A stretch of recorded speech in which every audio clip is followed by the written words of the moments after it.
무속이 코치 안 하면 누가 코치합니까? 김건희 여사가 또 이거 하라 했으니까 윤석열 후보가 그래 TV 토론해서 이래 한 거 아니에요? 무속의 영향이 엄청 크다는 거예요.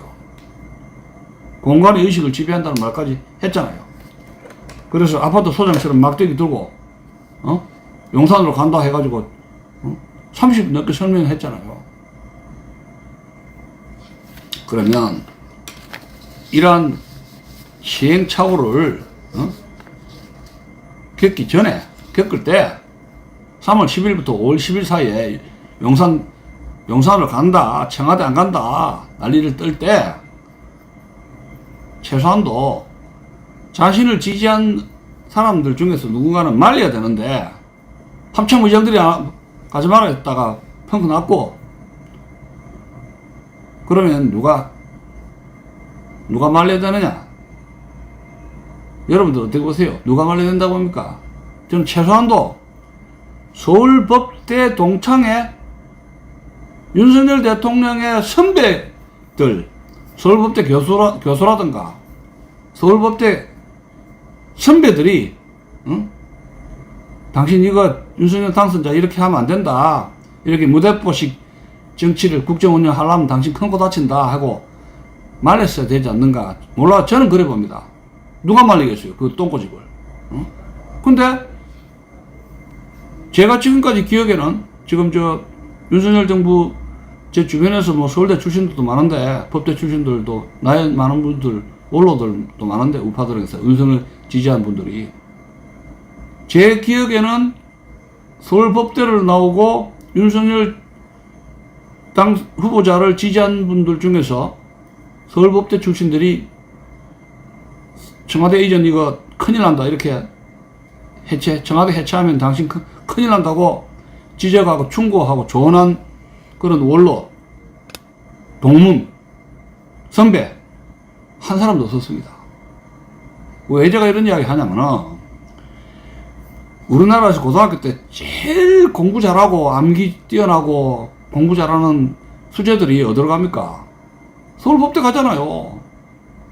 문과 쪽에는 서울법대고 이과 쪽에는 의대 아니에요. 서울대 의대. 미국 한국의 하버드 대학 아닙니까? 그럼 국민들이 기대가 있는 건데 그 서울법대의 그 지성, 이번에 저 청와대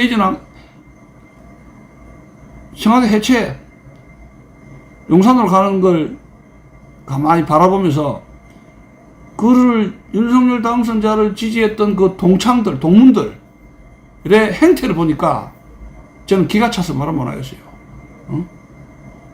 물론 윤석열 당선자가 대통령이 되고 하는 어마어마한 권력인데 그 권력 앞에 쓴소리 한다는 것이 쉬운 일이 아니죠. 쉬운 일은 아니죠. 딱 그렇다더라도 국민들이 기대하는 그 지성의 수준이 있잖아요. 지성의 수준. 저는 그걸 이야기하는 거예요.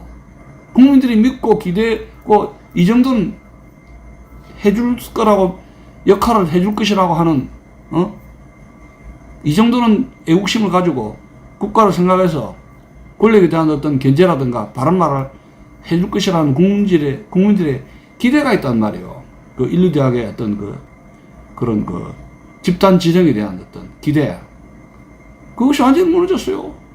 그냥 권력에 주구장창 눈치나 보고 하는, 무슨 그렇게 바른 말 하면 무슨 손해를 볼까, 무슨 자기한테 무슨 마이너스가 될까. 아니면은 청와대 있던 그 별거 아니다. 간첩들이 우글우글 하니까, 도청이 잘 돼 있으니까, 이거는 윤석열이 아니라 대한민국의 IT 산업도 이 간첩을 잡을 수가 없고, 이 도청 장치는 대한민국 IT 산업을 잡을 수가 없으니까, 아예 청와대를 해체하고 용산에 가서 직무하는 것이 깨끗하다. 이렇게 생각할 수도 있죠. 그러나 그걸 잠시 생각해보면 그것이 얼마나 허구라는 것을 서울법대에 나온 머리 좋은 사람들이 그렇게 쉽게 믿겠어요? 그건 어떻게 보면은 그것보다는 청와대 이전이 초래할 부작용이라든가 문제를 알면서도 우리가 남이가식으로 기왕 지지한 거 올빵으로 지지하자. 뭐 바른 말 해봤자 뭐 내한테 손해보는데, 응? 내한테 마이너스 되는데 뭐 때문에 내가 거기에 쓴소리 하느냐 이런 거 아니에요? 권력에 아부하고, 응? 그런 습성이 있는 거 아니냐 이런 이야기입니다. 뭐 법학이라는 것이 무슨 뭐 고시 공부하는, 좋게 말해서 뭐 학원, 법을 통해서 법치주의를 구현한다, 사회 정의를 구현한다는 것인데, 현실적인 수단으로 사실 행시 패스해가지고 법치주의를 구현하고 사회 정의를 구현하겠다는 거창한 강단 법학 속에서 더 판치게 되는 것이 법학 교육에서 권력을 잡아서 고시로 패스해서 법을 통해서 출세를 해서, 출세라자는 출세주의자들이 인류 대학의 법과 대학의 로스쿨에 출세주의자들의 그런 가치관이 만연된 게 아닌가, 저는 그런 생각하게 되는 거예요. 한 명도, 서울법대 출신 한 명도 윤석열 당선자의 청와대 해체, 안 가는 그 땡깡 정치의 문제점을 지적하고 이거 안 된다고 지적한 칼럼, 반대하는 운동, 토론, 우파 중에서 한 명도 없었어요. 한 명도. 제 기억에는 한 명도 없었습니다. 이것은 대한민국 고등교육의 비극이에요. 공부를 왜 합니까? 국가를 바르게 하기 위해서 하는 겁니까? 내 출세를 위해서는 수단과 방법을 가리지 않고 권력 앞에 맹종하는, 헤헤헤 하고 아부하는 그런 인간을 만들기 위해서 법과대학이 존재하는 것입니까? 저는 서울대 교수들에게 묻고 싶은 거예요. 소득 3만불? 그럼 다요? 소득 3만불 하면은? 이번에 이태원 사고 봤잖아요. 국민들이 얼마나 정신 차리지 않으면 이러한 비극이 일어날 수 언제든지 이런 비극이 일어날 수 있다는 것을 이태원 사고에서 적나라하게 보여주는 것인데, 대한민국의 그 공부한 인류대학교, 뭐 서울대뿐만이 아니고 인류대학의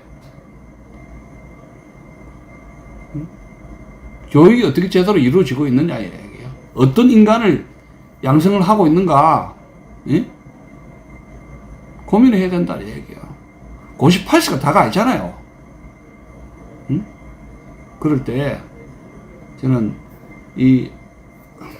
이번 윤석열 대통령이 정치 초짜인데 막 무대부식으로 국가를 이렇게 막 자기 마음대로 막 국가 예산을 펑펑펑펑 쓰면서 청와대 해체하면서 용산 간다, 뭐 한남동에 외무장관 방 빼라, 참 이런 횡포를 보면서 이것을 지적하는, 그를 지지했던 사람들이 그것을 잘못을 지적한 사람들이 대단히 적었다는 데 대해서 저는 우려와 실망을 금할 수가 없는 것입니다. 공부한 사람들 정신 차려야 돼요. 공부 많이 하고 인류대학 간판 달고 의시되는 사회에 나가서 의시될 게 아니라, 응? 국가를 생각하고 건전한 사회를 위해서 어떤 인식을 갖고 있느냐, 어떤 운동을 하고 있느냐, 어떤 생각을 갖고 있느냐, 자녀 교육을 어떻게 하고 있느냐, 응? 윤석열 대통령이 자녀 교육, 아버지가 다 교수 아닙니까? 아버지 엄마 다 연세대학 교수했잖아요. 근데 어떻게 해서 김대중하고 노무현 하느냐 말이야. 교육을 어떻게 시켰길래, 응? 서울대 법대 나가고 사실 패스했다고 다가 아니잖아요. 검사한다고 다가 아니잖아. 기본적인 건 인간성의 기본의 자질이, 인간으로서의 기본적인 자질을 갖춰야 되는데, 응? 그 가정교육, 학교교육에 대해서 저는 심각한 우려를 금할 수가 없는 거예요. 다행히 청와대를 사용하겠다고 이렇게 이제 한 건데,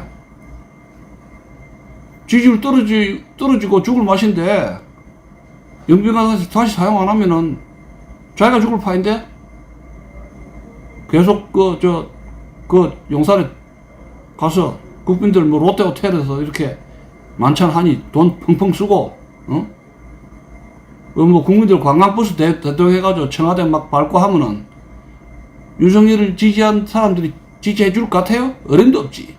어림도 없어요. 윤석열 대통령은 자신을 지지한 보수 우파 세력들을 우습게 보면 안 돼요. 지금이라도 이거 큰일 났다 해가 정신을 좀 차리는 모양인데, 노조 파업, 강경 파업, 강경하게 이걸 진압해야 되고, 또 MBC라도 YTN이라든가 이런 그 좌익들의 나팔수가 된 언론 방송 손 봐야 되고, 할 일이 태산 같아요. 진정으로 우파가 무엇을 생각하는가, 뭘 요구하는가, 국가 정상화를 위해서 내가 어떤 것을 해야 되는가를 윤석열 대통령은, 또 그를 보좌한 김건희 여사는 깊이 생각을 해야 돼요.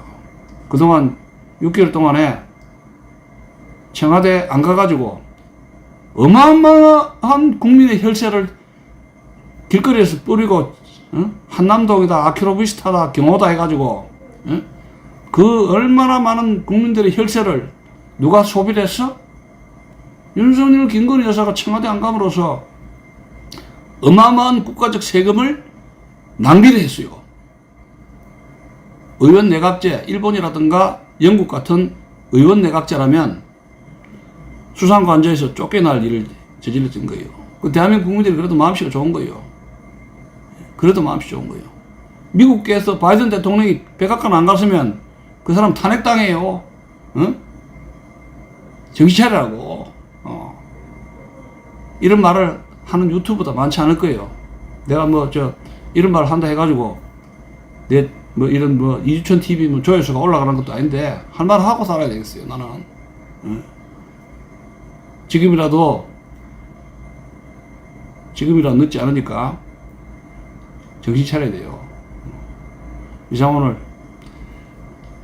윤석열 대통령의 청와대 복귀와 서울대 법대 지성의 민낯이라는 제목으로 한 말씀 드렸습니다. 감사합니다.